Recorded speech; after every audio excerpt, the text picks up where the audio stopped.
İsmail Beşikçi Vakfı sunar. Söz konusu vatansa bilim teferruattır. Anılar. İsmail Beşikçi. Seslendiren Vedat Kızıl. Ses editörü Kemal Orgun.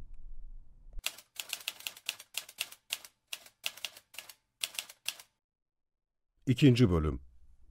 İlk araştırmalar, ilk sürprizler. Göçebe Alikan aşireti. Nisan 1963'te Bitlis 34. Piyade Alayı'nda yedek subay olarak askerlik yapıyordum.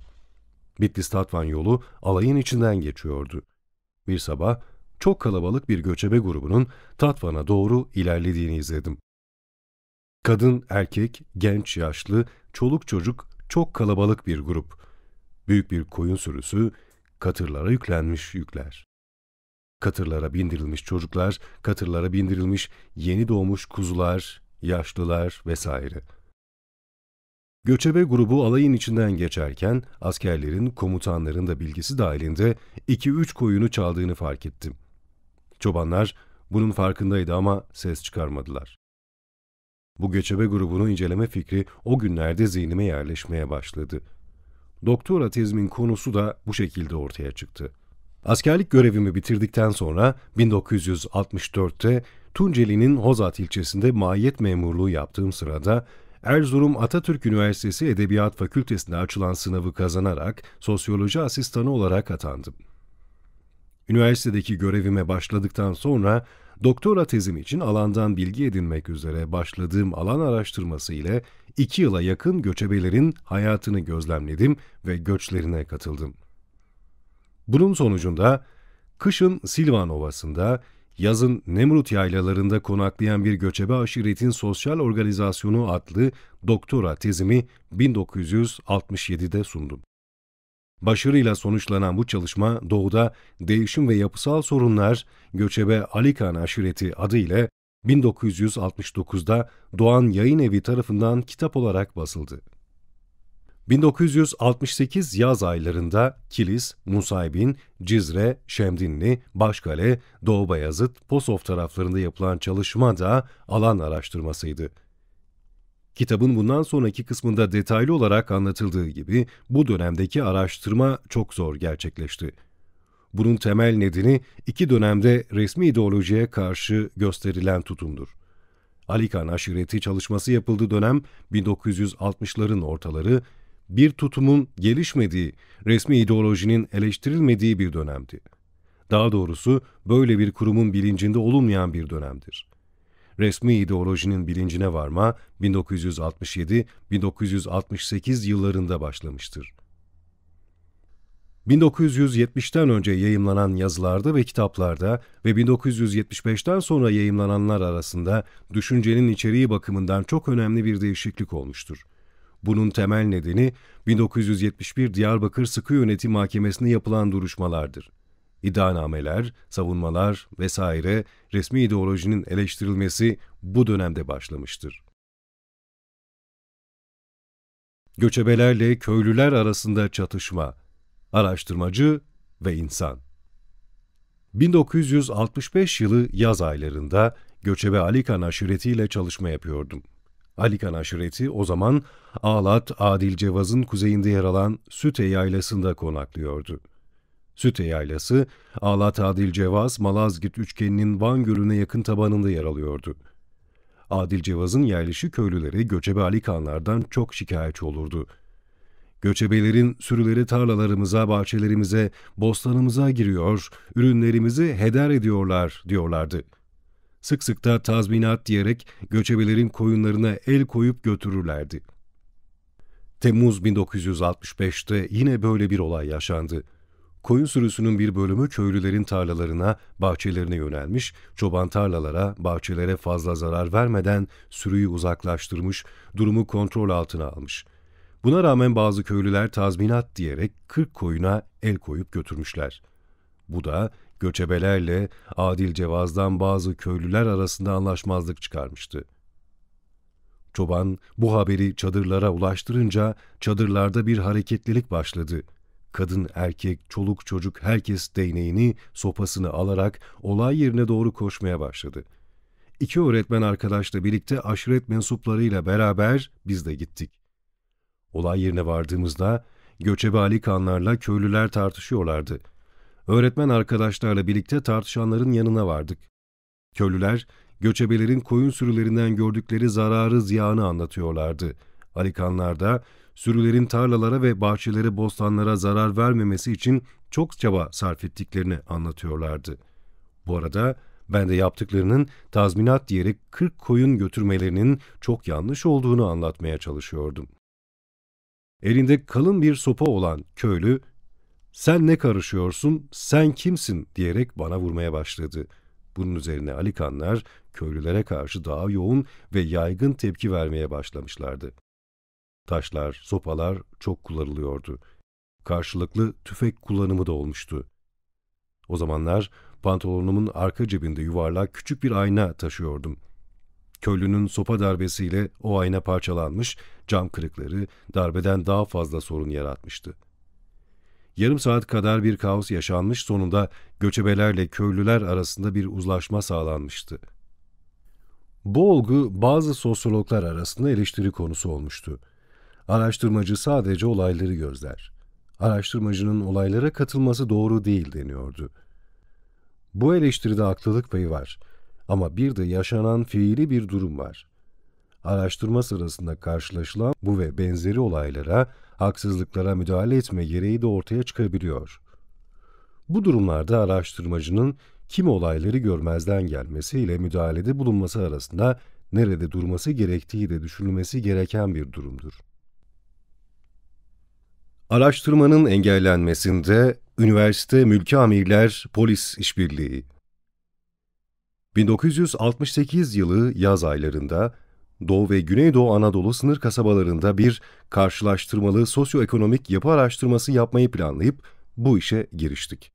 Hazırlanan soru kağıtları Kilis, Nusaybin, Cizre, Şemdinli, Başkale, Doğu Beyazıt ve Posof kasabalarında uygulandı. İklimin doğu, güneydoğu ve kuzeydoğudaki farklılığı dikkate alınarak özellikle şiddetli sıcaklardan korunmak için Kilis'ten başlanıldı ve sırayla öteki kasabalara gidildi. Fakat araştırma gezisi sırasında akla hayale gelmez güçlükler, engellemeler ve tehditlerle karşılaştık. Bu süreçte olup bitenleri baştan sona kadar şu şekilde özetleyebiliriz. Araştırma projesine ilk itiraz fakülteden. Araştırma projesine ilk önce mensubu olduğum üniversiteden Atatürk Üniversitesi Fen Edebiyat Fakültesinden itiraz edildi. Hiçbir kanıt gösterilmeden, tamamen kişisel ve ulu orta bir şekilde projenin bilimsel olmadığı, ülke çıkarlarına aykırı olduğu vesaire ileri sürülüyordu. Dolayısıyla proje hiçbir gerekçe gösterilmeden reddedildi. Aradan bir süre geçtikten sonra aynı projeyi tekrar aynı kurula verdik ve yine savunduk. Bu defa kabul edildi. Halbuki proje, Siyasal Bilgiler Fakültesinde ilgili kürsülerin bilgisiyle ve yardımıyla hazırlanmıştı. Ancak bilim kurullarında şu husus son derece ciddi bir şekilde ifade edildi. Bu adam, Kilis, Nusaybin, Cizre, Şemdinli, Başkale, Doğu Beyazıt gibi yerlerde Türkiye'nin ekonomik ve toplumsal yapısıyla ilgili bilgileri toplayacak, Posof'ta Ruslara satacak. Bunun için bu araştırmayı engellemek en önemli bilimsel bir görev olduğu gibi polise haber vermek de büyük bir vatan borcudur. Atatürk Üniversitesi Fen Edebiyat Fakültesi'nin bilim kurulunun bu iddiaları ileri sürdüğü şüphesizdir. Aşağıda anlatılacak olaylar bu ihbarlarla sıkı bir şekilde ilgilidir. Fen Edebiyat Fakültesi'nde araştırma projesine karşı yürütülen bu olumsuz tutumun kişisel sürtüşmelerin ötesinde hiçbir anlamı yoktur. Bu kişisel sürtüşmelerin başlıca nedeni ise o zamana kadar yaptığım araştırmaların ve yayınlarımın fakülte yöneticilerinin ve bazı kişilerin hiç hoşuna gitmemiş olmasıdır. Bu kişiler araştırmalarımı ve yayınlarımı bilimsel açıdan eleştireceklerine, anayasanın 120. maddesi ve 4936 sayılı Üniversiteler Kanunu'na tamamen aykırı bir şekilde kovuşturma açmışlar, beni bu şekilde sindirmeye çalışmışlardı. Bu bakımdan proje hiçbir gerekçe gösterilmeden reddedilmişti. Ancak Fen Edebiyat Fakültesi Bilim Kurulu'nun ve fakülte dekanının olumsuz tutumuna rağmen zamanın üniversite rektörü Araştırmayla olumlu yönden ilgilenmiş, Gaziantep, Mardin, Hakkari, Van, Ağrı ve Kars valiliklerine yazdığı yazılarla valilerden araştırmaya gerekli kolaylığı göstermelerini rica etmiştir. Atatürk Üniversitesi'nin 1967-1969 dönemi rektörü Profesör Doktor Reşit Sönmez'in yazısı şöyledir. Üniversitemiz Fen Edebiyat Fakültesi Sosyoloji Asistanlarından Doktor İsmail Beşikçi, Doğu ve Güneydoğu Anadolu sınır kasabalarında sosyoekonomik yapının mukayeseli analizi konusunda bir araştırma yapmaktadır. Araştırmanın saha ile ilgili kısımları Kilis, Nusaybin, Silopi, Şemdinli, Başkale, Doğu Bayazıt, Posof kasaba ve köylerinde yapılacak ve 2 öğrenci de yardım edecektir. Doktor İsmail Beşikçi'ye ilinizle ilgili olan çalışmalarda maddi ve manevi her türlü yardımın esirgenmemesini saygılarımla rica ederim. Rektörün il yöneticilerine yazdığı bu yazının bir sureti de bizim elimizdeydi. İlgili vilayetlere gittiğimiz zaman bu yazıya dayanarak vali ile konuşuyor, validen de kaymakamlara yazacağı bu tip yazılarla kaymakamların, nahiye müdürlerinin ve köy muhtarlarının yardımlarını sağlamayı düşünüyorduk. Oysa aşağıda anlatacaklarımız olayların önceden planladığımız şekilde yürümediğini, üniversitenin, fakülte yöneticilerinin bizi son derece yanlış ve maksatlı beyanlarla il yöneticilerine jurnallemesi sonucunda hiç beklenmeyen ve şaşırtıcı olayların meydana geldiğini göstermektedir. 1. Araştırma projesinin uygulanmasında Ahmet Aras ve Cavit Göktürk bana yardım etmişlerdir. Her ikisi de işletme fakültesinde öğrencidir. 2. Araştırma projesinin uygulanmasına 13 Temmuz 1968'de Kilis'ten başladık. Gaziantep'te Türkiye İşçi Partisi Gaziantep İl Başkanı Kürt Reşit bize çok yardımcı oldu. Kilis köylerinde, Öncüpınar sınır karakolu çevresinde önceden hazırladığımız anketleri uygulamaya başladık. Gaziantep ve Kilis'te herhangi bir sorunla karşılaşmadık. Vali Hayrettin Ersöz'dü. Kilis'te kaymakamlığın gösterdiği misafirhanede kaldık. 3. Kilis'ten sonra Mardin, Nusaybin ilçesine gidecektik. Gaziantep'ten trenle Akçakale'ye, oradan da Urfa'ya geldik. Tren hattı, Türkiye-Suriye sınırı boyunca sınıra paralel bir şekilde uzanıyordu. Urfa'da bir süre mola verdikten sonra Viranşehir üzerinden Mardin'e ulaştık. 4. Mardin valisi Nihat Oğuzbor'la görüştük. Vali bize şunları söyledi. Bölgede Kürtçe konuşulmaktadır ve bölge Barzani'ye yakındır. Bu bakımdan çok hassas bir bölgedir. Sosyal araştırmalar yapmak tehlikelidir. Mardin valisi bu gerekçelerle Mardin'deki hareket kabiliyetimizi engellemek istedi. Bir imtihana girmişiz gibi soru kağıtlarındaki soruları birer birer inceledi. Arkamızdan da ilçe kaymakamlarına verdiği emirle kasaba ve köylerdeki çalışmalarımızı kontrol altına almaya çalıştı. Valinin araştırmamızı engellemeye çalıştığı şu örnekle açık seçik ortaya çıktı. Nusaybin'de bir bucaktaydık. Bucak müdürlüğü odasında bir köylü ile konuşuyorduk. Konuştuğumuz köylülerin dışında birkaç köylü daha vardı. Köylü Türkçe bildiği için Türkçe konuşuyorduk. Bu arada bucak müdürü Kürtçe olarak şunları söyledi. Bunlara yüz vermeyin. Bunlar hafiyedir. Vali ve kaymakamdan emir var. Ben bunları şehirde gördüm, yüz vermedim. Siz de yüz vermeyin. Bucak müdürü bunları bizim yanımızda Kürtçe olarak söylüyordu. Zira bucak müdürü bizim Kürtçe bildiğimizi bilmiyordu.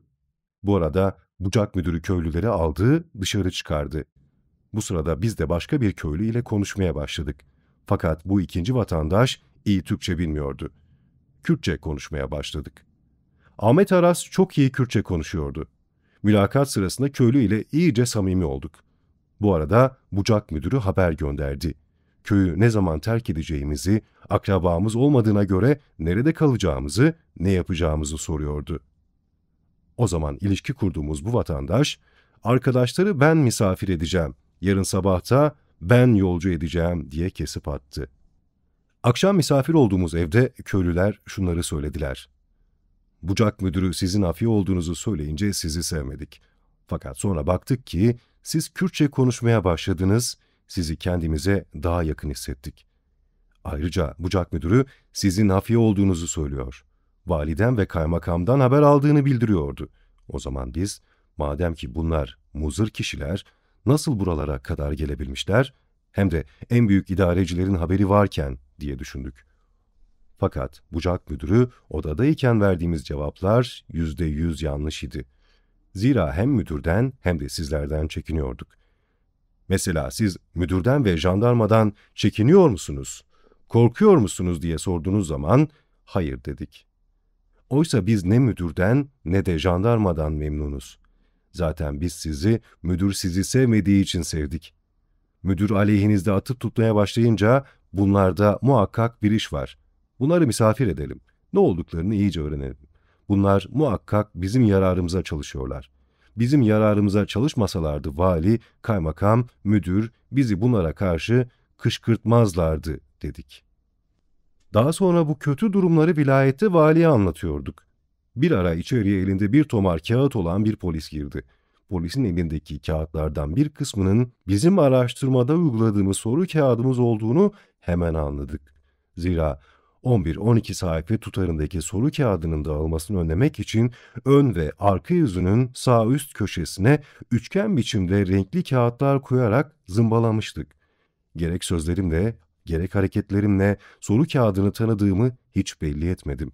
Vali kağıtları üzerlerinde acele olarak birkaç işlem yaptıktan sonra geri gönderdi. Daha sonra kağıtlarının emniyet mensuplarınca otel idarelerine yapılan baskılar sonucunda otelden kaçırıldığını anladım. Zira planımıza göre Mardin'deki araştırmayı önce Nusaybin, sonra da Cizre ilçelerinde yürütecektik. Öte yandan bir yığın soru kağıdın yanımızda taşımanın da pratik bir faydası olmadığı gibi ağırlıklar hareket kabiliyetimizi de kısıtlıyordu.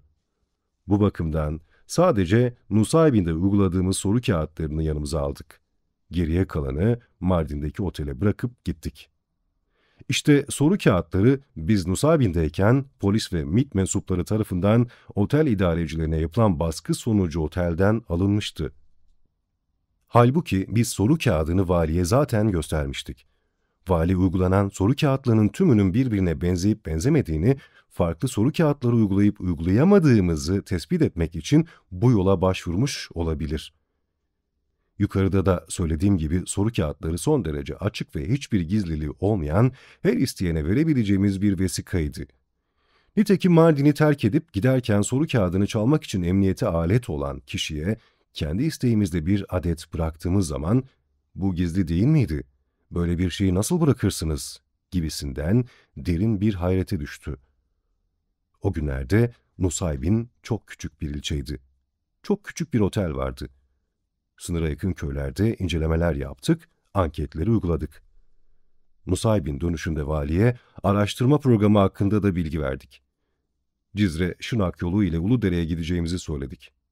Vali bu plandan çok endişelendi. Şemdinli'ye Şırnak üzerinden gitmeyin. Van Gölü'nü dolaşarak Van'a varın. Sonra da Hakkari'ye geçin. Şırnak Uludere tarafından yol yoktur. Yürümek zorunda kalırsınız. Öte yandan oralarda eşkıyalarla karşılaşma tehlikesi de her zaman vardır, diyordu. Şırnak, Uludere arasında yol vardı ama bozuk bir yol. Araba sahibi olan bir kişi bizi Uludere'ye götürebileceğini söyledi. Ama çok yüksek bir ücret istedi. Hatta astronomik bir ücret. Biz çok kısa bir mesafe olduğu için Şırnak yolunu seçeceğimizi, zamanımızın zaten az olduğunu, Van Gölü'nü dolaşarak gidildiği zaman 4-5 günümüzün harcanacağını, Şırnak-Uludere arasındaki 50 kilometrelik yolu yürüyebileceğimizi ısrarla belirttik. "Yanımızda çok para yok, eşkıya bizim neyimizi alacak?" diyorduk. Mardin valisiyle 2 kere konuşmuştuk. Birincisinde öğrenci arkadaşlarım Ahmet Aras ve Cavit Göktürk de vardı. Ahmet Aras Kürt, Cavit Göktürk Türktü.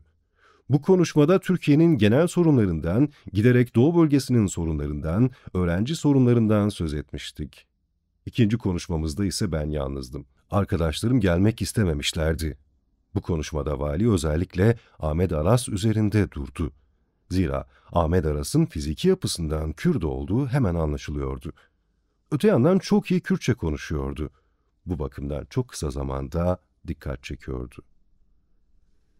Mardin'deki incelememiz sırasında Ahmet Aras bazı yerlerde, kahvehanelerde sohbet ettiği kişilere Kamuran Bedirhan'ı sormuş, Cegerhun'u sormuş, onların hakkında bazı bilgiler almak istemişti. Bu soruşturmalar MİT ve emniyet ilgilileri tarafından izlenmiş olacak ki vali devamlı olarak "Siz gittiğiniz köylerde hep Kürtçe konuşuyormuşsunuz. Kamuran Bedirhan gibi suç dosyalarını develerin bile taşıyamayacağı bir vatan hainini sual ediyormuşsunuz," diyordu. Ahmet Aras üzerinde özellikle durarak "Sen mülkiyelisin, vatanseversin." Vali de mülkiyeliydi. Ama yanındaki öğrenciler, hele o Kürt olanı, hiç de öyle görünmüyor, diyordu. Araştırma için gittiğimiz Cizre Kaymakamı Hasan Çakır'ı mülkiyeden tanıyorum. Benden bir önceki dönemdendi. Beni hatırladı ama bize hiçbir yardım olmadı. Şırnak'tan Uludere'ye yürüyerek gittik. Uludere'den de Beytüşşebab'a yine yürüyerek gittik. Türkiye-Irak sınırına yakın yerlerden geçiyorduk. Sınırdan top sesleri duyuluyordu. Mele Mustafa Barzani liderliğindeki Kürtlerin Irak ordusuyla savaşı devam ediyordu. Uludere Beytüşşebab arası çok yokuş bir yoldu. Beytüşşebab kaymakamı Naim Tiralı da mülkiyeden sınıf arkadaşımdı. Beytüşşebab'ta kaymakam olduğunu biliyordum. Kendisini ziyaret etmek istedim. Kaymakamlıkta kendisine aşiretlerle ilgili bir soru sormuştum. "Devlet sırrıdır," diyerek cevap vermek istemedi. Naim Tiralı bizi evinde misafir etti. Eşi ve çocukları yoktu. Biz evindeyken vali kendisini aramıştı. Valinin bizim aleyhimizde bir şeyler söylediği kanısındayım. Beytüşşebab Cumhuriyet Savcısı Erol Kınık'ı da Çorum Lisesi'nden tanıyordum. Benden bir dönem önceydi. Beytüşşebab'tan da Hakkari'ye ulaştık. 7. Validen gelen bu engellemelerle ilgili olarak Atatürk Üniversitesi Rektörlüğü'ne araştırma boyunca başımıza gelenleri ve araştırmanın o zamana kadar nasıl yürüdüğüne dair bir mektup yazdım. Bu mektupta özellikle vali, kaymakam ve emniyet mensuplarının engellemelerini, hakkımızda kötü propaganda yapıp bize karşı halkı kışkırtmaya çalıştıklarını, rektörlüğün araştırmalar sırasında valilerin kolaylık göstermesini rica eden yazısının, kolaylık şöyle dursun, bilakis ayak bağı olup bize karşı çıkarılan güçlüklerin kaynağı olduğunu belirttim. Zira bu yazı dolayısıyla araştırmaya başlamadan önce valilikle görüşmek gerekiyordu. Vali zaten bölgeye gireceğimizi biliyordu. 13 Ağustos 1968 tarihinde Van ilinden Atatürk Üniversitesi Rektörlüğü'ne yazdığım söz konusu mektup şöyleydi. 8 Temmuz 1968 tarih ve 266-4-2093 sayılı yazımız gereğince Kilis, Nusaybin ve Cizre'de gerekli araştırmaları yaptım. 2. Hakkari Valisi Şemdinli'de, Van Valisi Başkale'de bölgede sosyal etütlerin yapılmasının tehlikeli olduğunu, araştırma için izin vermeyeceklerini açıkladılar. Van Valisi yukarıda sözü geçen yazıdan dolayı bir profesörün ricasının bölgede araştırma yapabilmek için yeterli bir izin olmayacağını söyledi. 4. Valiler en ufak bir yardım şöyle dursun, fevkalade büyük güçlükler çıkardı. 5. Mardin'de vali, kaymakam ve nahiye müdürünün kurduğu komplo bizi köylüye hafi olarak tanıttı. Fakat devlet bürokrasisiyle halk arasında ezelden beri mevcut olan çatışma burada da kendini gösterdi. Halk bizi bağrına basıp misafir etti. 6. Valilerin bu tutumu diğer kazalarda da böyle oldu. 7. Kürtçe konuşulduğu ve Barzani'ye yakın olduğu için bölgenin çok hassas bir bölge olduğu söylendi. 8. Fakat hassaslığı yaratan esas nokta şunlardır ve araştırmanın valileri korkutan tarafı da budur. A. Kaçakçılık yüzünden milyon kazananlar vardır. B. Devlet memurları kaçakçılarla beraberdir, ya polis, jandarma gibi hadisenin içindedir veya hakim, savcı gibi müsamaha göstermektedir. C. Sınır boyunda aşiret sistemi çok kuvvetlidir. Bu, aile ve akrabalık bağları tarafından da desteklenmektedir. Bu bakımdan siyasi parti kavramı önemli olmadığı gibi, devlet bürokrasisinin vali, kaymakam, hakim, savcı gibi mahalli gücü de çok zayıftır. Aşiret sisteminin gücü karşısında fonksiyonsuz kalmıştır. D. Yol gibi altyapı tesisleri yoktur. E. Pazar için üretim hiç yoktur. F. Feodal yapı bütün keskinliğiyle vardır. 12.000, 18.000 dönüm arazisi olanların yanında hiç toprağı olmayanların sayısı %65 ila 70'tir. G. Fakat nüfusun hızlı bir şekilde artışı, şuursuz bir şekildeki traktörleşme bu dengesiz sosyal yapıyı parçalayacaktır. H. Halkla ilişki kuran yegane devlet otoritesi jandarma ve tahsildardır. Eşkıyalık böyle bir düzenin meşru sonucudur. Yani halka karşı değil, ağalara karşı ve ağalarla işbirliği yapan devlet otoritelerine karşıdır. İ. Sınır boylarında bütün ekonomik ve sosyal ilişkiler karşı taraflıdır. 9. 8. maddedeki faktörlerin bir arada incelenmesi ve sentez edilmesi, bölgenin neden hassas bir bölge olduğunu ortaya koymaktadır. 10. Attığım her adımın, konuştuğum her sözün farkındayım. Öğrenci arkadaşlarım da öyledir. Fakat gerçekler yukarıda yazdığım gibi ise bunda ilim adamının kabahati nedir? 11. Yarın Doğu Bayazıt'a hareket ediyorum. Oradan da Posof'a geçeceğim. Valilere yardım için değil, bölgelerinde araştırma yapmaya başlayacağımı da duyuracağım. İzin versinler veya vermesinler, araştırmayı muhakkak tamamlayacağım. 12. Geniş bir araştırma bulguları dönüşümde detaylı olarak bildirilecektir. 13. Şimdiye kadar takip ettiğim yol şudur: Erzurum, Malatya, Gaziantep, Kilis, Uludere, Beytüşşebap, Hakkari, Yüksekova, Başkale, Van. Bu yollarda motorlu araçlardan faydalanıldığı gibi yaya da gidilmiştir. Durumu saygıyla sunarım. Not: Rektörlüğün iyi niyetli bu yazısını, üniversitenin bizi emniyete jurnalleyen öteki faaliyetleriyle karıştırmamak gerektiğini yukarıda da ifade etmiştim. 8. Bu mektubu yazdıktan sonra Ağrı'ya hareket ettik. Fakat orada emniyetin kontrolü çok daha yoğunlaştı. Vali Namık Sezgin hem bize karşı iyi görünmeye çalışıyor, hem de emniyet mensuplarını ardımızdan seferber ediyordu. Emniyetçiler otel, lokanta, kahve, yol, cadde vesaire demeden her yerde bizi izliyorlardı. Fakat pek becerikli ve bilgili kişiler olmadıkları için hemen yakayı ele veriyor, kendileri belli ediyor, buna rağmen yine de peşimizi bırakmıyorlardı. Doğu Beyazıt'ta kaymakama durumu bütün açıklığıyla anlattım.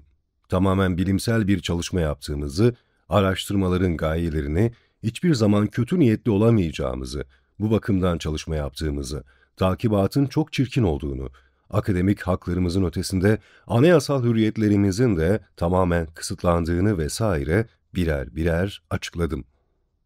Hatta anketlere uygulamak için gideceğimiz köyleri bile harita üzerinden kaymakamla birlikte seçtik. Buna rağmen kaymakam hafiyelerini arkamızdan eksik etmedi ve gittiğimiz her köyde konuştuğumuz her kişi birer birer sorguya çekildi. Kimlerle konuştuğumuz, ne demişiz, neleri öğrenmişiz vesaire. Kaymakamın bu marifetlerini araştırmadan 2 ay sonra köylülerle yaptığımız konuşmalardan anladık. Üniversitede okuyan öğrenci arkadaşlar da biz köyden ayrıldıktan sonra köylerde olup biten olayları bize ulaştırıyorlardı. 9. İlginç engellemelerden biri de Kars'ta oldu. Doğu Beyazıt'ta kaymakama anlattıklarımı Kars'ta da valiye anlattım. Takibata uğradığımızı fakat neden takip edildiğimizi bilmediğimizi, araştırmamızı engellemeye haklarının olmadığını vesaire bildirdim. Vali, gittiğiniz yerlerde Kürtçe konuşuyormuşsunuz. Kürtçe konuştuğunuz tespit edilmiş diyordu. Kars valisi Yusuf Ziya Eroğlu, 1955'te İskilip kaymakamıydı. Ortaokulda Fransızca derslerine de giriyordu. Kendisini o dönemden tanıyordum. Ben 1954'te mezun olmuştum. Bizim dönemden sonraki öğrenciler Yusuf Ziya Eroğlu'nu daha iyi tanır. Valiye bu durumu da hatırlattım. Hiç yakınlık göstermedi. Sert, çatık kaşlı yüz ifadesini hiç bozmadı. Kürtçe konuşmaya mecbur olduğumuzu, konuşmak veya mülakat yapmak zorunda kaldığımızı, vatandaşların Türkçe bilmediğini, sınır kasabalarında ve köylerinde halkın hemen hemen tamamının Kürtçe konuştuğunu söyledim. Bunun üzerine vali, o halde Türkçe bilen köylere gidin. Türkçe bilenlerle konuşun. Sınır boylarındaki köyler hep Kürtçe konuşuyorlarsa Orta Anadolu'ya gidin. Batı Anadolu'ya gidin, araştırmalarınızı orada yapın dedi.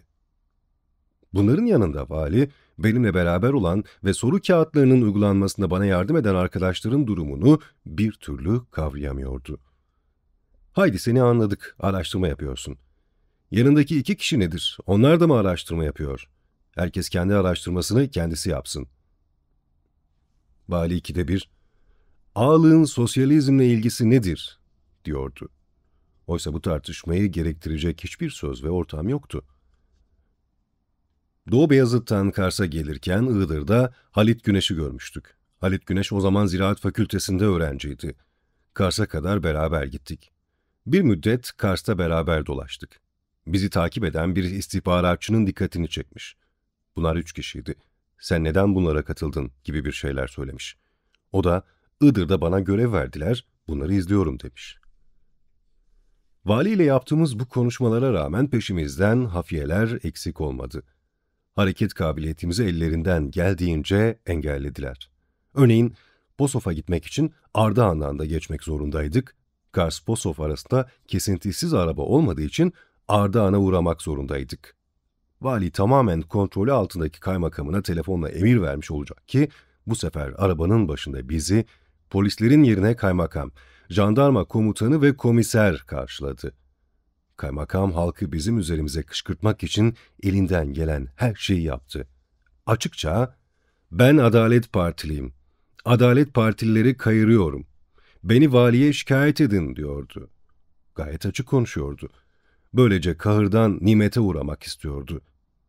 Zira şikayetle birlikte valilik nezdindeki itibarının daha da yükseleceğini düşünüyordu. Çünkü vali de koyu bir AP'liydi ve bunu iftiharla söylüyordu.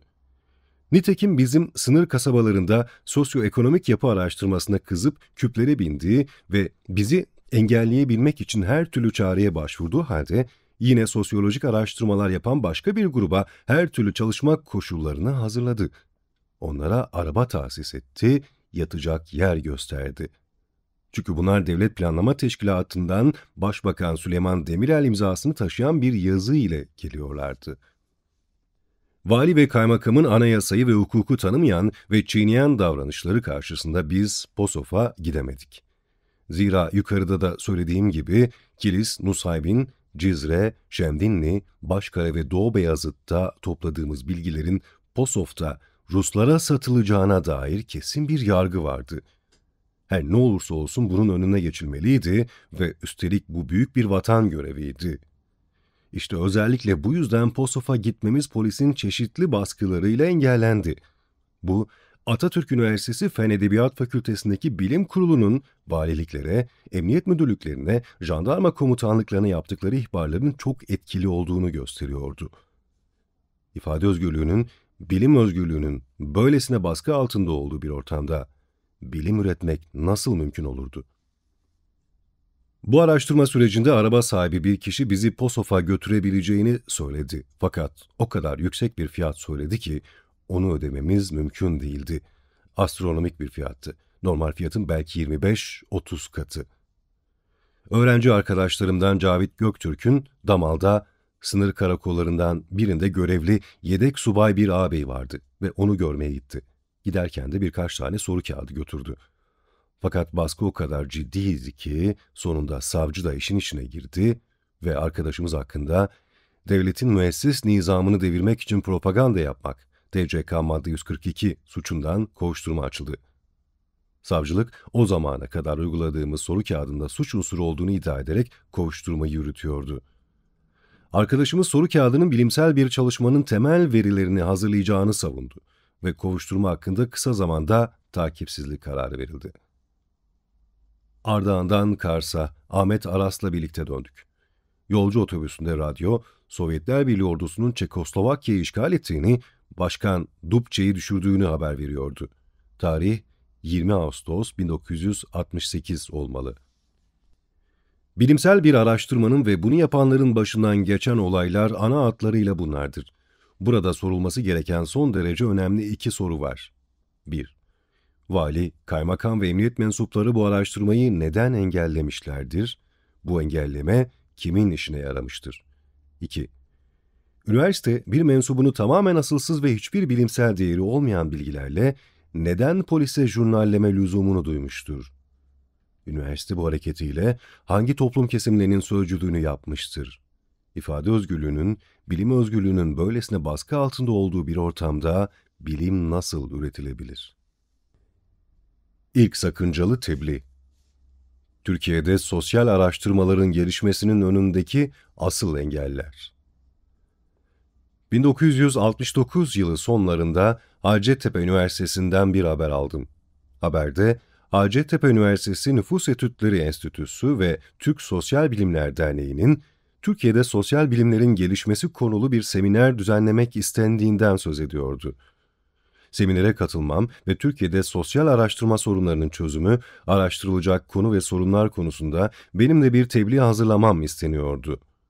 Seminerin 23-25 Şubat 1970 tarihleri arasında Hacettepe Üniversitesi'nde gerçekleşeceği belirtiliyordu.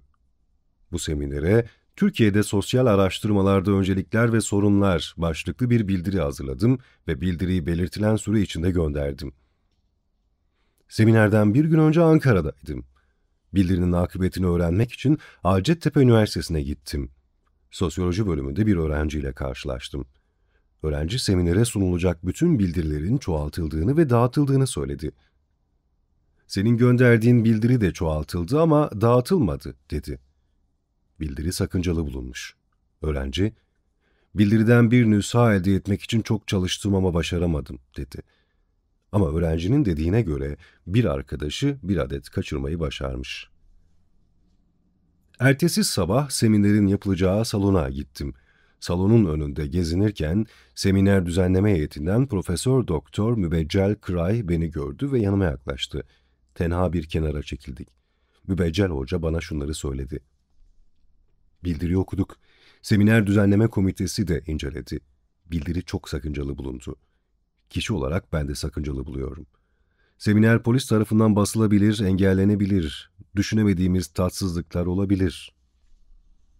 Mübeccel Hoca bana bunları yumuşak bir ses tonuyla fakat heyecanlı bir şekilde anlattı. İlk defa böyle ciddi bir toplantıya katılıyordum. Bir bildiri sunacaktım. Bu bildiriyi toplantıya katılan sosyologlar dinleyeceklerdi.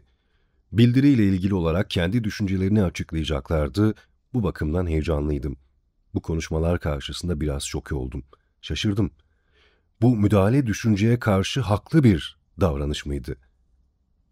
Bu saygıdeğer profesör pek çok soruşturma görmüş, geçirmiş, epeyce baskılarla karşılaşmış biriydi. Böylesi bir profesör bile bizim düşüncemizi, tavır ve davranışlarımızı anlamazsa biz sorunlarımızı nasıl anlatabilirdik? Seminerin başlayacağı sabah Hacettepe Nüfus Etütleri Enstitüsü salonunda büyük bir kalabalık vardı. Toplantıya katılanların çoğunu tanıyordum.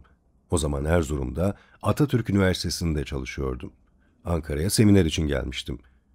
Profesör Doktor Mübeccel Kıray Hoca kalabalıktan uzak bir köşede benimle yaptığı konuşmayı sürdürüyordu. "Çok gençsin. Mesleğin daha ilk basamağında bir takım kazalarla karşılaşman doğru olmaz. Öteki bildiriler gibi senin bildirin de çoğaltıldı. Fakat bir arkadaşımızın uyarması üzerine seminer komitesi bildiriyi tekrar inceledi. Bu inceleme sonucunda dağıtımını yapmama kararı aldık. Bence de dağıtılması doğru değil. Senin iyiliğin için de bunun böyle olması gerekir. Bu bildiriden dolayı bir baskıyla karşılaşman, polis tarafından götürülmen iyi değil. Başka bir konuyu konuş. Bu öneriyi iyi düşün. İnsanlar gençliklerinde bir darbe yerlerse bir daha kolay kolay toparlanamıyorlar. Yanlış yapma. Akademik mesleğinde ilerlemeye bak. İlerleme sürecinde bu tür konularla daha rahat bir şekilde ilgilenebilirsin." Mübeccel Hoca'nın seminerin polis tarafından basılabileceği ihtimalinden, polisin alıp götürmesinden söz etmesi karşısında 1948'deki Dil ve Tarih Coğrafya Fakültesindeki tasfiyeden, üniversite özelliğinden falan söz etmek istedim. Üniversite özelliğinin artık kurumlaştığından söz etmeye çalıştım. Ama hoca Türkiye gerçeklerinden söz ediyordu. Türkiye gerçekleri karşısında bu tür kurumlara fazla güvenilemeyeceğini söylüyordu. "Bütün gözler senin üzerinde olacak," diyerek konuşmayı da kapatmaya çalışıyordu. Ben de konuşmakta, tartışmakta fazla ısrarcı olmadım. Benim bildirimin sunulması 3. güne rastlıyordu. O zamana kadar düşünmem isteniyordu. "Herkesin gözü sende olacak," deniyordu. O sırada Erzurum'da Atatürk Üniversitesi'nde derslerde anlatılan konulardan ve sınavlarda sorulan sorulardan dolayı hakkımda idari soruşturma sürdürülüyordu. İdari soruşturmamdan dolayı epeyce baskı vardı. Bu baskılar Bu profesör tarafından ve seminer düzenleme komitesi tarafından da biliniyordu. Konuşmalardan dolayı hayal kırıklığına uğradığımı belirtmeliyim. Bilim özgürlüğü, düşünce özgürlüğü gibi kavramların da Türkiye'nin gerçekleri bakımından çok önemli olmadıkları ifade ediliyordu. Duygularım, düşüncelerim alt üst oldu. Öte yandan bildiriden, bildirinin hazırlığından fakat dağıtımından söz etmemem de isteniyordu. Çok zor bir durumla karşı karşıyaydım. İçine düştüğüm bu durum hakkında kendim karar vermeliydim. Durumu birkaç arkadaşa anlattım. Onlar da seminer düzenleme komitesini kınadılar. Seminere Profesör Doktor Mübeccel Kray, Doktor Çiğdem Kağıtçıbaşı, Doktor Doğan Cüceloğlu, Profesör Doktor Nurettin Şazi Kösemihal, Profesör Doktor Kemal Karpat, Doktor Ahmet Taner Kışlalı, Profesör Doktor Şerif Mardin, Profesör Doktor Bozkurt Güvenç, Profesör Doktor Nepan Saran, Profesör Doktor Oğuz Arı, Doktor Şefik Uysal, Doktor Selim Timur, Doktor Nabi Dinçer, Profesör Doktor Cevat Geray, Profesör Doktor Tarık Zafer Tunaya, Doktor Tevfik Çavdar, Profesör Doktor Arif Bayaslıoğlu, Doktor Necat Erder, Doktor Emre Kongar gibi isimler de bildiri sunacaklardı. Ayrıca kalabalık dinleyici kitlesi vardı. Profesör Doktor İbrahim Yasa, Profesör Doktor Hamide Topçuoğlu, Profesör Doktor Cavit Orhan Tütengil, Profesör Doktor Nermin Abadan, Doktor Oya Baydar, Doktor İlter Turan, Doktor Ümit Meriç, Doktor Mino İnkaya dinleyiciler arasındaydı. Üçüncü gün sıra benim bildirinin sunulmasına geldi. Hazırlanan bildiriden, dağıtımın engellenmesinden hiç söz etmedim. O bildiriyi özetleyen kısa bir konuşma yaptım. Dağıtılması engellenen bildiri 64 sayfaydı. Konuşma ancak 9-10 dakika sürmüştü. Profesör Doktor Kemal Karpat konuşmanın içeriğine tepki gösterdi. Bu tepkisini ben kürsüde konuşurken homurdanarak ortaya koyuyordu. Kürsüden 4 metre kadar ötede bir sandalyede oturuyordu. Homurtuyla "Kürt var, devlet yok, Kürt var, devlet yok" gibi bir şeyler söylüyordu. Yani sen Kürt diye konuş bakalım devlet senin hakkından gelir demek istiyordu. Kürt var diyerek beni tekrarlıyor, sanki devlet yokmuş gibi devlet yok diyerek devletin yaptırım gücünü hatırlatıyordu. Öbür profesörler de bu kadar açık olmasa da bir şekilde tepki göstermişlerdi. Profesörler Doğu sorunu sözlüğünün Kürtleri çağrıştırdığını, bunun da bir gaflet olduğunu söylediler. Bu profesörler siyasal ilimler, sosyoloji, tarih, antropoloji, ekonomi, sosyal bilimler okutan öğretim üyeleriydi. Seminerin sona erdiği 3. gün akşamı Oya Baydar'ın evinde gerçekleşecek bir toplantıya davet edildim. Toplantıya Şerif Mardin, Mete Tunçay, İlker Turan, Oya Baydar ve birkaç akademisyen daha katılmıştı. Şerif Mardin, bir grup sosyal bilimci tarafından yapılacağı söylenen İzmir araştırmasından söz etti. Bu araştırma projesinin Türk Sosyal Bilimler Derneği tarafından da desteklendiğini anlattı. Diyarbakır içinde böyle bir araştırma projesinin geliştirilmesinin iyi olacağını söyledi. Benden bu konuda bir ön rapor hazırlamamı dile getirdi. Bu raporu hazırladım ve Şerif Mardin'e verdim. Ama bu konuda hiçbir gelişme olmadı. Konu Oya Baydar'ın evinde o akşam yapılan sohbetlerle başladı ve orada bitti. Bu seminerden bir yıl kadar sonra 12 Mart rejiminin gündeme geldiği, gözaltıların, tutuklamaların gerçekleştiği bilinmektedir. Mehmet Ali Aybar, Güler Yüzlü Sansür. Şair Hasan Hüseyin Korkmazgil, 1960'ların sonlarında Forum dergisini yönetmeye başlamıştı. Türkiye İşçi Partisi'ne yakın bir arkadaştı. Bu dönemde Forum dergisinde benim yazılarım da yayımlanırdı. Hasan Hüseyin Korkmazgil, 1969'da bana gönderdiği bir mektupta Forum'u yeniden yapılandırdıklarını, Mehmet Ali Aybar, Yaşar Kemal, Abidin Dino, Balaban gibi aydınların da dergide yazacaklarını söylüyordu. Benden de bir yazı istiyordu. O zamanlar Erzurum'da Atatürk Üniversitesi'nde çalışıyordum. Belirtilen süre içerisinde Doğu sorunu başlıklı bir yazı yazıp göndermiştim. Bir süre sonra Erzurum'da gazetelerinde satıldığı bir kitap evinden dergiyi aldım. O zamanlar Erzurum'a Forum, Sosyal Adalet, Devrim, Kıvılcım gibi dergiler ve gazeteler de gelirdi. Dergide yazıyı göremedim. Telefonla Hasan abiyi arayıp yazının dergide yer almadığını söyledim. O zamanlar Şehirler arası telefonla ilişki kurmak çok zordu. Postaneyi arardınız, postane sizi istenen numaraya bağlardı. Bu da uzun sürerdi. Ama Hasan abiyle irtibat kurmayı başarmıştım. Hasan abi, "Beşikçi, senin yazın derginin falan sayfasında," demişti. O sayfaya baktım, yazıda çok büyük değişiklikler yapılmış. Yazının başlığı bile değişmiş.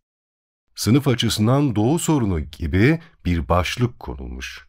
Yani yeni ara başlıklar konulmuş. Yazının içeriğinde de değişiklikler yapılmıştı. Yazının yanında koyu bir zemin üzerinde yine koyu harflerle İsmail Beşikçi gibi bir isim de var ama dikkatli bakmazsanız göremiyorsunuz. Hasan Hüseyin Korkmazgil'e bu durumu mektupla bildirmiş, yazıya bu kadar müdahale etmenin doğru olmadığını yazmıştım. Hasan abi bu mektuba kısa zamanda şu şekilde cevap verdi. "Beşikçi, Mehmet Ali Bey dergideki öbür yazılarla fazla ilgilenmedi. Ama senin yazını didik didik inceledi. Büyük değişiklikler yaptı. Müdahale edemedim." Mehmet Ali Ayvar, 1961 Anayasasını her zaman cebinde taşırdı. Bütün düşüncelerin, eylemlerin buna uygun olmasını isterdi. Güler yüzlü sosyalizm düşüncesi ve akımı Mehmet Ali Bey'den kaynaklanıyordu. Bu, Sovyetler Birliği'nin 22 Ağustos 1968'de Çekoslovakya'ya yaptığı askeri müdahaleden ve Başbakan Dubček'i iktidardan düşürmesinden sonra gelişen bir toplumsal ve siyasal akımdı. Kars'ta panel. 1968'de Erzurum Atatürk Üniversitesi Fen Edebiyat Fakültesi'nde asistandım. Forum dergisinde ve Akşam gazetesinde makalelerim yayımlanırdı. Akşam o zaman muhalif bir gazeteydi. Çetin Altan ve İlhami Soysal Akşam gazetesinde yazarlardı. Kış aylarıydı, Ocak veya Şubat'tı. Casim isminde bir öğrenci arkadaş, "İsmail ağabey, Kars Yüksek Tahsil Talebe Derneği Kars'ta bir panel düzenliyor, bu panele gelir misin?" diye sordu. Panel, Türkiye Öğretmenler Sendikası ile ortak düzenleniyormuş. Her tarafa afişler asacağız, Kars'ın her tarafına. Çok geniş katılım sağlayacağız. Yalnız coğrafya profesörünün de gelmesini istiyoruz. Sen onunla konuşur musun? Gidiş dönüş biletlerini, oteli, her şeyi ayarlayacağız, dedi. Ben de geleceğimi ve profesörle konuşacağımı belirttim. Gidip hocayla konuştum. Erzurum'dan TÖS Başkanı'nın da katılacağı panele gelmeyi o da kabul etti.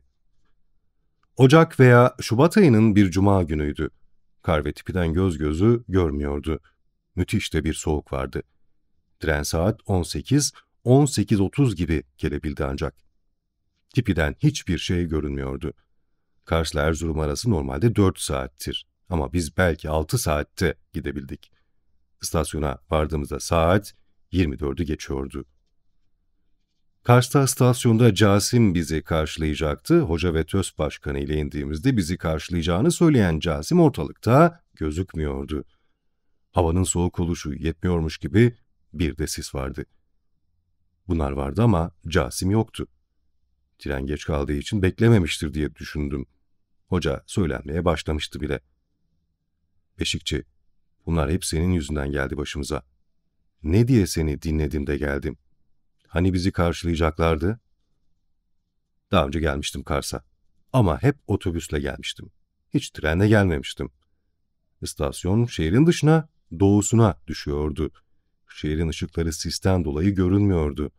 Şehrin nerede, ne tarafta olduğunu soracak bir Allah'ın kulu da yoktu ortalıkta.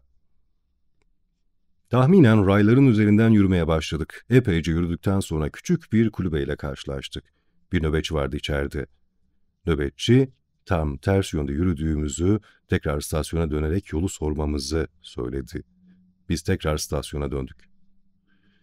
Yerde 1 metreye yakın kar vardı. Ayakkabılarımız, çoraplarımız sırılsıklam olmuştu. Hoca da sürekli söyleniyordu. "Başımıza bunlar senin yüzünden geldi." Uzun uğraşlardan sonra karayolunu nihayet bulabildik. Hala etrafta ışık görünmüyordu. Nihayet karşımıza bir bina çıktı. "Ben burayı biliyorum. Şimdi sizi otele götüreceğim," dedim. Herhalde bizi karşılayacak arkadaş tren geç kalınca beklememiştir. Muhtemelen otelde bekliyordur diye düşünüyordum. Hem yürüyor hem de duvarlara bakıyordum. Duvarlarda panelin afişleri yoktu. Kalacağımız otel Bal Palas'a ulaştığımızda ise otelde ışık yoktu. Ortadaki sönen sobanın yanında adamın biri sandalyede uyuyordu. Casim otelde de yoktu. Panelin afişleri de görünmüyordu ortalıkta. Otele ulaşınca hiç olmazsa sıcak bir yerde yatarız, yarın da panele dinlenmiş olarak katılırız diye seviniyorduk. Bir kez daha hayal kırıklığına uğradık. Uyandırdığımız otel görevlisine panel olacaktı, bizi karşılayacaklardı diye derdimizi anlatmaya uğraşmamız boşunaydı. Çünkü adamın hiçbir şeyden haberi yoktu. "Siz ne diyorsunuz hemşerim? Ne paneli?" diyordu. 3-4 katlı bir oteldi. Odalarda soba filan yanmıyordu. Üstelik sürekli söylenen hoca da "Ben 3 kişiyle aynı odada yatamam, ayrı oda isterim" diye tutturdu. Ona ayrı bir oda ayarladık. Ayakkabılarımız, çoraplarımız sırılsıklamdı. Elbiseyle de yatamazdık. Ne de olsa ertesi gün panele katılacaktık çünkü. Soyunup dökünüp öylece yattık. Ertesi gün Casim yine ortada yoktu. Ben daha önce Kars'a geldiğim için tipin Kars İl Başkanı Hayati'yi tanıyordum. Onun iş yerine gittik. Yürürken gözüm yine hep duvarlardaydı. Panel afişleri asılmış mı diye. Çünkü Casim bana "Her tarafa afiş asacağız İsmail ağabey" demişti. Hayati'yi bulup durumumuzu anlatınca bizi Kars TÖS binasına götürdü. Gözlerim hala duvarlardaydı. TÖS binasında Erzurum Atatürk Üniversitesi Fen Edebiyat Fakültesinden mezun olmuş, lisede öğretmenlik yapan bir arkadaşla karşılaştık. Bize "Bırakın o üçkağıtçıyı" dedi. Casim'in aleyhinde farklı şeyler de söylendi. Panelden kimsenin haberi bile yoktu zaten, panel de yoktu. Casim, panel yapacağım diye bizim adımıza bazı kişilerden para toplayıp ortadan kaybolmuştu. Bize yaptığı hizmet sadece Erzurum-Kars tren bileti almak olmuştu. Tabii biz tekrar Erzurum'a döndük. Arkadaşlara "Casim nerede? Onu bana bulun, birkaç laf edeceğim" dedim. Casim kıyıda köşede görünmemeye çalışıyordu. Yakalamak istiyordum ama hep kaçıyordu benden. Nihayet bir gün şehirde yüz yüze geldik. 40 dereden su getirerek, yalan üzerine yalan söyleyerek kendisini savunmaya çalıştı. Ona sitem ettim, kınadım onu. Başka ne yapabilirdim ki? Sarıkamış'ta konferans. Yıl 1969'du, yine kış aylarıydı. Kars o dönemde çok dinamik bir yerdi. Bu defa Sarıkamış'tan bir arkadaş geldi bana. O da Atatürk Üniversitesi'nde öğrenciydi. Sarıkamış'ta Doğu Anadolu'nun kalkınma sorunları konulu bir toplantı düzenleneceğini söyledi. Beni konferans için davet etti. Yol masraflarının karşılanacağını, otelde yer ayrılacağını söyleyince ona 1968 kışında Kars'ta başımıza gelenleri aktardım. Ve Sarıkamış'ta da başımıza böyle şeyler gelebilir mi diye de sordum. Kesinlikle böyle olmayacağını söyledi. Biz yine bir hafta sonu yanımda Ağrılı bir arkadaştı ama bu defa gündüz otobüsle yola çıktık. Kendimize göre tedbir alıyorduk güya. Yüksek Tahsil Talebe Derneği görevlisi olan ve bizi davet eden arkadaş terminalde bizi karşılayacak ve otele götürecekti. Sarıkamış'ta otobüsten indiğimizde bizi karşılayacak olan arkadaş ortalıkta görünmüyordu. Epey aradık, sorduk, soruşturduk, bulamadık.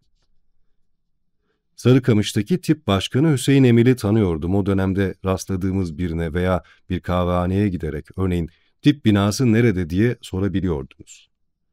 Sonra hem binayı hem de Hüseyin Emir'i bulduk. Geliş nedenimizi anlattık. Kimsenin toplantıdan haberi yoktu. Zaten toplantı da yoktu. Hüseyin Emil, "Madem buraya kadar gelmişsiniz, o halde biz bir toplantı düzenleyelim. Ne dersiniz?" dedi.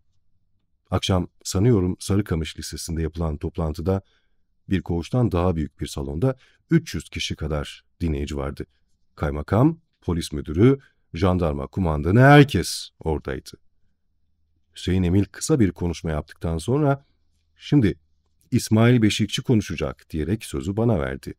Daha "Doğu Anadolu" dememiştim ki birden salonda bulunanlardan 150-160 kişi ayağa kalktı, ön sıralardan, orta sıralardan, arka sıraların tamamı böyle rap rap salonu terk etmeye başladılar. Kaymakam filan oturuyordu. Onlar herhalde Beşikçi ne diyecek, zararlı bir şeyler söyleyecek mi diye meraklarından gelmişlerdi. Çıkanlar beni protesto ediyorlardı. Protestoyu belki de kaymakam filan örgütlemişti, bilmiyorum. Ben orada 1 saat 15 dakika kadar konuştum. Sonra 40 dakika kadar da soru cevap şeklinde konuştum. Bu daha verimli oldu. Beşikçinin kafası tabancadır. 1968-1970 yıllarında Erzurum'da Atatürk Üniversitesi'nde bir grubumuz vardı. Doktor İnayet Bergman Ziraat Fakültesi'nde toprak fiziği hocasıydı. Ahmet Aras İşletme Fakültesi'nde öğrenciydi. Kuddusi Öztaş Ilıca'daki şeker fabrikasında mühendisti. Ahmet Elbek Ziraat Fakültesi'nde öğrenciydi. Naci Gürşin Fen Edebiyat Fakültesi'nde asistandı. Kirkor Tıp Fakültesi'nde asistandı. Gruba zaman zaman başka arkadaşlar da katılırdı.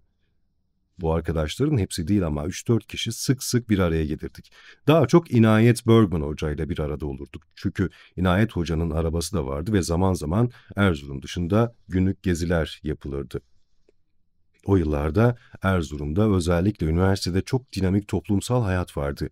Üniversitede sık sık konferanslar, paneller, geceler düzenlenirdi. Sol akımlar, sağ akımlar arasında mücadele vardı. İnayet Hoca'yla sık sık bir araya gelirdik. Gerek Ziraat Fakültesi'nde çalıştığı laboratuvarda, gerek Fen Edebiyat Fakültesi'nde oturduğum odada bir araya gelir sohbet ederdik. Yanımızda birkaç arkadaş daha olurdu. Erzurum'da, şehirde bir kafede de otururduk.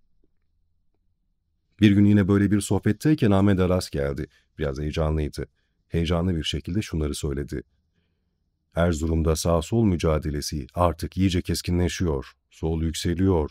Sağ akımlar sola karşı örgütleniyor. Artık silahlanmak lazım. Ahmet Aras bunları söyledikten sonra ben silahlandım diyerek yeni aldığı bir tabancayı gösterdi.